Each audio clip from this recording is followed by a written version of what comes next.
Hey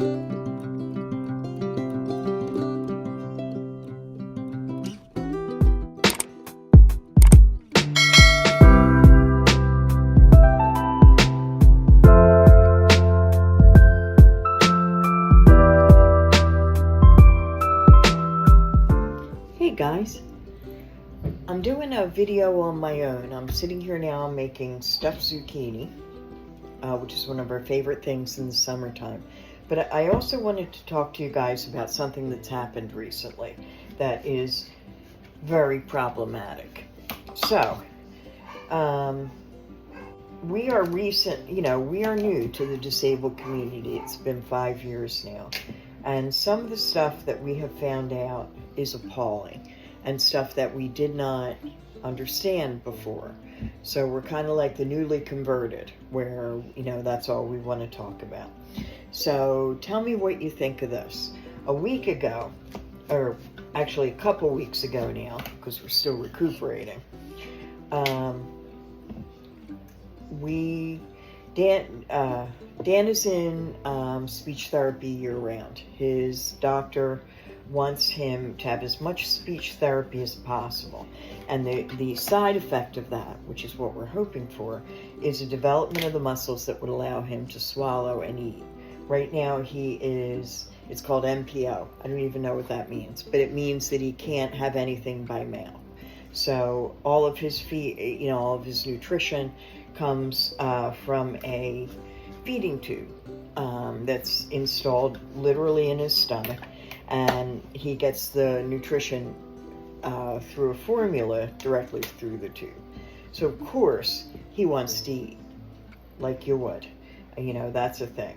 So that's what we've been working on, and he has been between Bancroft and McGee. He has been in speech therapy pretty much 10 months out of 12. We take some breaks around vacation and things like that, but mostly he does that all the time. Until recently. So here's what happened. We were signed up with McGee in the Riverfront, their clinic, for a course of speech therapy with specific goals. Goals that mostly related to speech, and then of course would spill over into the swallowing idea. We're very excited to start, so we got started. So there was a miscommunication at the beginning where they thought that we were coming one week and we thought we were coming the week following. So, as far as they were concerned, we missed a week. We explained to them when we showed up what happened. We didn't know we were on deck the week before. We would have totally shown up. This is a priority. This idea of first speaking, second eating, and I'm not sure even what order that's in, but we were on deck for that. So they were upset. They felt we'd missed 2 days already. So we explained it. We kind of squared it with the speech therapist. And then the following week, we had a problem with our van. And our van is not the best. And it's nobody's fault. It's just, I hate to use the word, but maybe a lemon, maybe a design flaw, I'm not sure. But we were all piled in that van to go to speech therapy one morning, and it wouldn't start. Not only would it not start, but the mechanisms that work the doors and all were really wonky, and I wasn't even sure we could get Dan out of there after we were done. So of course we called at about 8:30 in the morning, and our appointment was at 10, and said, we're not going to make it. The van won't start. So then a week later, we missed a day, and full disclosure, we forgot.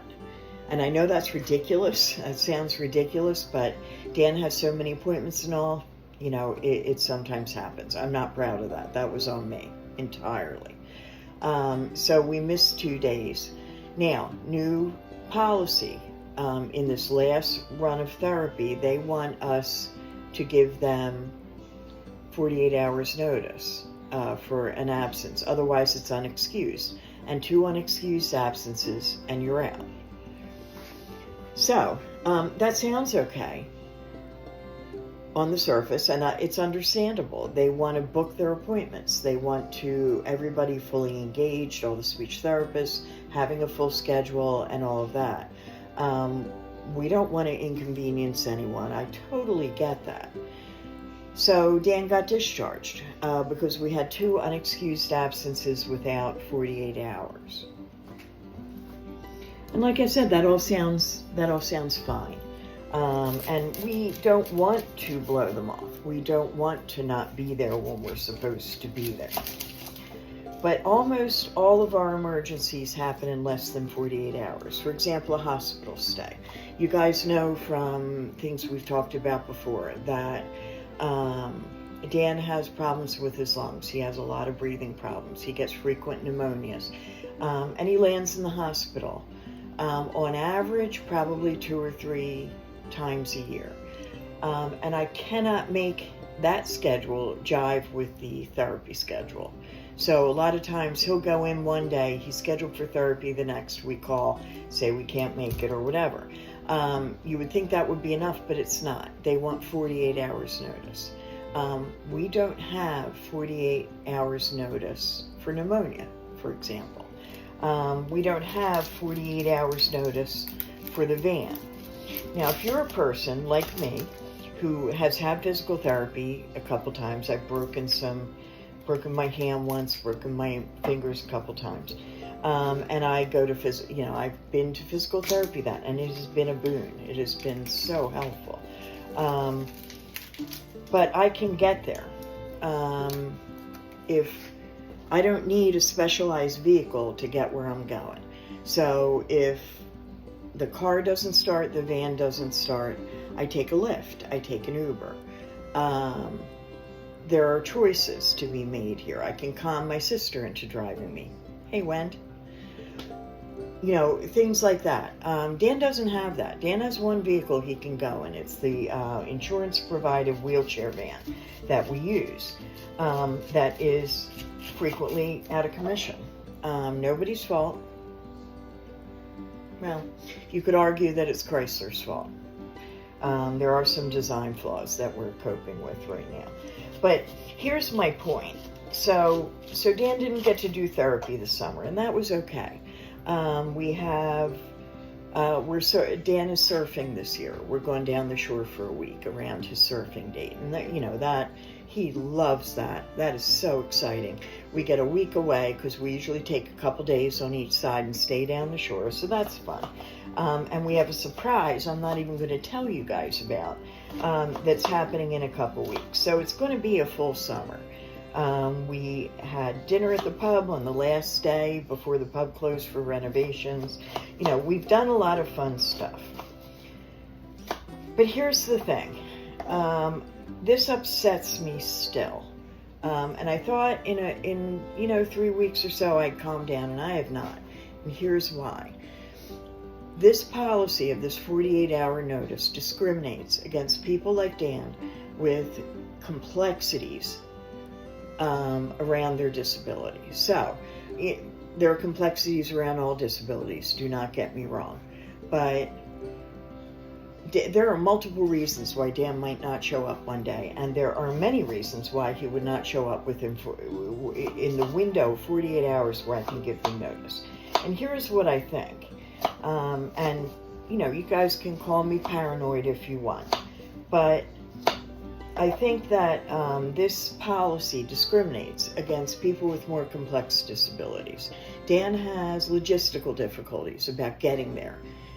He needs a van, he needs medical transport, or he needs the state of New Jersey transportation system. None of them are available in 48 hours. So if our van doesn't work, that's the first line of defense. If our van does not work, then he can't get there within 48 hours, within their notice period. And we don't usually know the van's not going to run until 15 minutes before we get in it. You hope. And sometimes Dan and I and his nurse and his aide and all of his portable suction machine and all of his machinery are in that van, and it doesn't start, or the doors weren't open. I've had Dan in there where I swear to God I was going to use a can opener to get him out of that van because the doors would not work. Things like that. We don't have 48 hours notice on that. And again, someone with a simpler situation like me, going in there to occupational therapy to, I had a hand fracture this summer. So if I'm going to occupational therapy for that, I have multiple choices of how to get there. Dan doesn't. Dan's got that van. If we have 48 hours notice of something, we can get another transport and we don't need to miss. I feel that this policy is discriminatory. I feel it's ableism, and I also think that it's helping them clear up their backlog of cases. Maybe they didn't do that on purpose. Maybe they did. But for them, that's a blessing. They can get out ahead of things a little bit. And the more complex cases like Dan are going to go by the wayside. As long as this policy is in place, we will not go back to McGee. And you guys know we have a long history with McGee.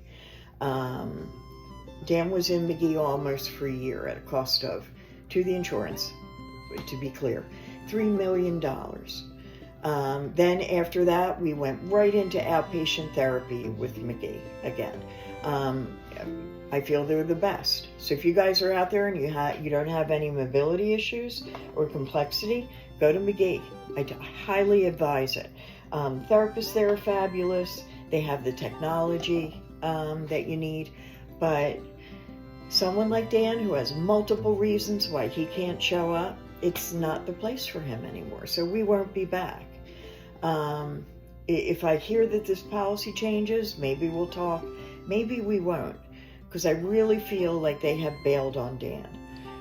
We have talked to McGee up in every forum online that we are, including YouTube. You guys have heard it. We think they are fabulous. We think they're number one. After Dan's accident, the single best decision I made was to go to McGee. But now, we won't be back because I won't take a chance on him starting a course of therapy and then getting booted out because he gets pneumonia or the van sucks or, whatever reasoning is happening. He has so many reasons to not make it to therapy. Much more so than anyone else, and that's why I think it discriminates. It discriminates against anyone with multiple physical complexities, with logistical difficulties. Dan, in his power chair, has got to go in a wheelchair van. There's no choice. Uber doesn't have him. Lyft doesn't have him. We don't have 48 hours notice on any of our other alternatives. So, in case you didn't catch this, I'm very upset about this. We have been advocates for McGee. I know of 2 people that have gone to McGee on our say-so, based on our positive experience. Now I'm mortified by that, right? Because at least one of them is going to be in the same situation. And I'm not here to badmouth McGee. I understand what they're doing. I don't think they understand entirely what they're doing, and that disappoints me because I always thought they had a pretty clear idea of what their role was in rehabilitating people and things like that. And like I said, it's discrimination, and discrimination is not always someone walking up to Dan and saying, you can't come here. There are discriminatory policies that exclude him, and this is one of them. And this is one of them by a source that I would have argued with you a year ago about them never doing something like this. You would have had a fight from me. Well, you're not now. Now we've explored other alternatives for therapy. And I don't love any of them as much as McGee, but that's where we're going because they do not discriminate. The next place that Dan's going for speech in the fall, 24-hour notice policy. We can live with that. And I think they could be talked out of it if, for example, Dan was taken by ambulance to the hospital that morning or whatever. I think we could talk to them. You can't talk to McGee. I've already tried. I've written letters. I've talked to lawyers because I wanted that for him. But now it's out of the question. And it's, right? What do you guys think? Put something in the comments if you're as appalled by this as I am. And thank you for letting me rant. We're going to have stuffed zucchini for dinner, the nurses and I. And I will see you next time. Thanks again. Bye.